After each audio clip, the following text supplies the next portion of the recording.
All right, welcome to this explainer. I want you to close your eyes for just a second and picture a building. Now take that building and suspend it impossibly high above a lush emerald forest. Pin it right directly to the side of a sheer granite cliff face. Okay, you can open your eyes now, because what you're picturing, it's absolutely real. Welcome to our deep dive into Tiger's Nest, or as it's officially known, Paro Taktsang. It is truly one of the world's most breathtaking, gravity-defying monasteries, and today we're going to unpack the whole shebang, the incredible story, the wild legends, and the sheer engineering marvel behind it all. Let's get into it. To really wrap our heads around this place, we have to talk about the sheer breathtaking scale. Tiger's Nest sits at a mind-boggling elevation of 3,120 meters above sea level. But here is the part that'll really make your stomach drop. It's perched nearly 900 meters straight up from the floor of the Paro Valley below.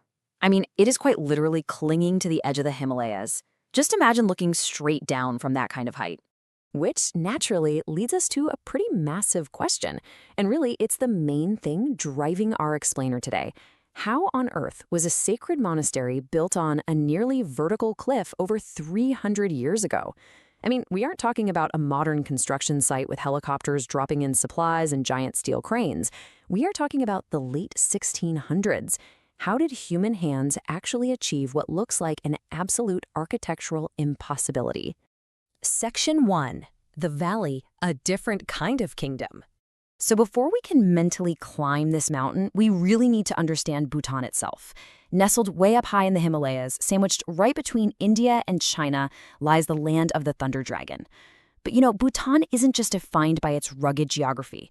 It's really defined by its deeply spiritual, cultural foundation. You'll find ancient monasteries crowning mountain peaks all across the country. But honestly, none of them hold the sacred weight of Paro Taktsang. Now, unlike a lot of nations that are just racing full speed toward modernization and economic growth, Bhutan measures its success through a really fascinating concept. It's called gross national happiness. They literally place spiritual well-being right on the same level as economic progress. And framing it that way, it really helps us understand exactly why a sacred pilgrimage site built up in the clouds matters so incredibly much to its people.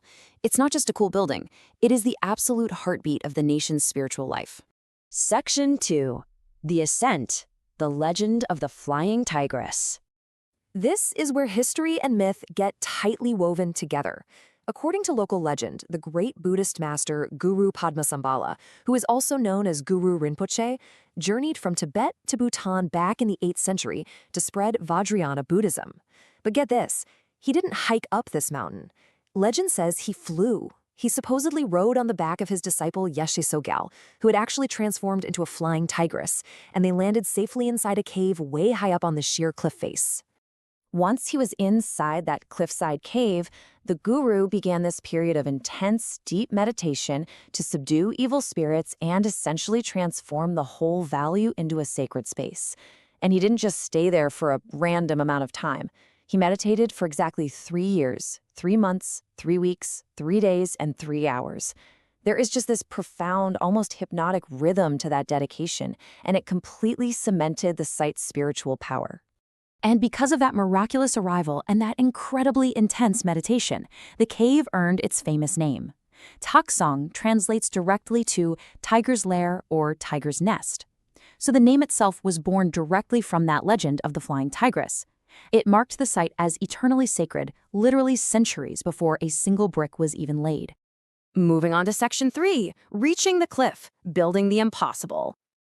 Okay, so construction actually began in 1692, which means they had absolutely zero modern machinery. Nothing.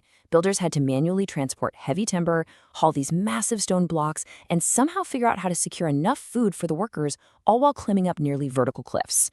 Every single wooden beam and stone block had to be carried by human hands or pack animals up a treacherous mountain just to be built on sheer granite. Honestly, engineers today are still scratching their heads over how they pulled it off. And the visual contrast you get at Tiger's Nest is really nothing short of poetic.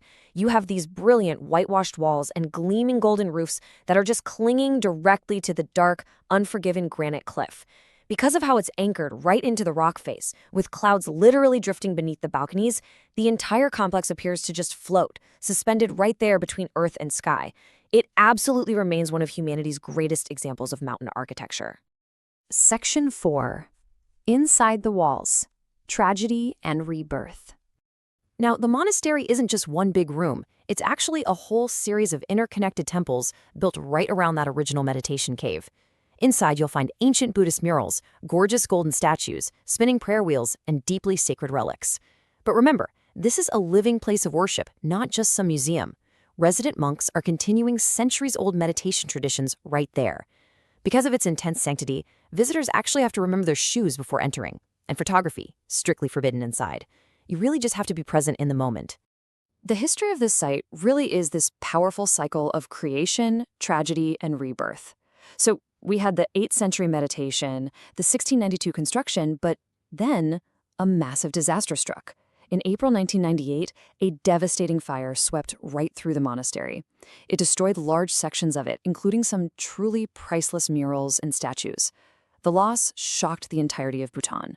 But the government, the monks, and the royal family immediately launched this massive nationwide restoration effort.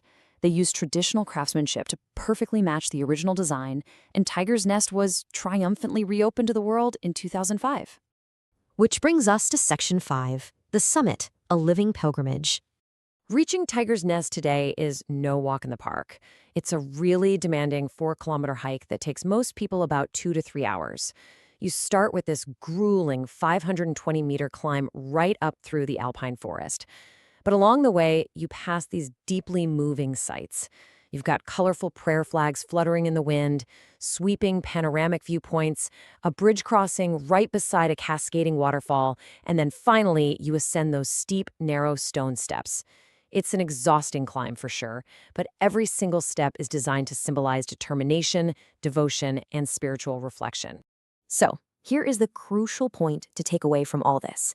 Whether you view Tiger's Nest through the lens of a beautiful legend about a flying tigress, or you see it purely as a masterpiece of structural engineering, it stands as something far greater. It is a profound symbol of faith overcoming fear. It's a masterpiece built in a place where very few believed construction was even possible. High above Bhutan, surrounded by drifting clouds and complete mountain silence, Paro Taktsang continues to inspire millions of people. It's a brilliant reminder that humanity has always and probably will always reach for places where heaven and earth seem to meet. So I'll leave you with this final provocative thought to ponder. What does this impossible cliffside monument really teach us about the sheer power of human faith? Thank you so much for exploring with me today in this explainer, and keep seeking out the wonders of our world.